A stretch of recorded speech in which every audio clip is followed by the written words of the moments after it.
My name is R.P. Kavin. I am studying 5th standard in primary school PTMS. கல் தோன்றி மண் தோன்றா காலத்தே முன் தோன்றிய மூத்தமொழி தமிழுக்கும் வீரம் நிறைந்த தமிழ் மண்ணுக்கும் என் முதற்கண் வணக்கத்தை தெரிவித்து என் உரையை தொடங்குகிறேன். நாம் இங்கு 80வது சுதந்திர தினத்தை கொண்டாட கூடியுள்ளோம். நம் இந்திய நாடு 1947ஆம் ஆண்டு ஆகஸ்ட் திங்கள் 15ஆம் நாள் ஆங்கிலேயரிடமிருந்து சுதந்திரம் பெற்றது. ஆங்கிலேயரிடமிருந்து நாம் அரசியல் சுதந்திரமும் மற்றும் பெறவில்லை, தனிமனித சுதந்திரமும் பெற்றோம்.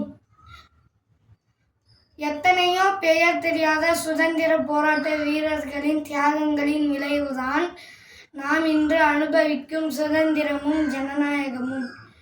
என்று தனியும் இந்த சுதந்திர தாகம், என்று மடியும் இந்த அடிமையின் மோகம் என்று ஏங்கினார் பாரதியார். இந்த சுதந்திர தாகம் தண்ணீரால் தணியவில்லை, இரத்தத்தாலும் கண்ணீராலும் தணிந்தது. விட்டு விடுதலையாகி நிற்பாய் இந்த சிட்டுக்குருவியை போல என்று பாரதி கண்ட கனவு பல போராட்டங்களுக்கு பிறகு நினைவானது. இன்று நாம் ஒரு பறவை போல் நம்மளுக்கு பிடித்தவாறு 8 திசையும் பறந்து செல்கிறோம். பற்பல சாதனைகளை படைக்கிறோம். நம் கனவுகளை நினைவாக்குகிறோம். ஆனால் நம் வீரர் வழி நடப்பதில்லை. நம் உரிமைக்காக போராடிய வீரர்களின் தியாகங்களை நாம் என்றும் மறந்துவிடக் கூடாது. நமது நாட்டையும் பண்பாட்டையும் பாதுகாப்போம். வாழ்க பாரதம், வாழ்க தமிழ்.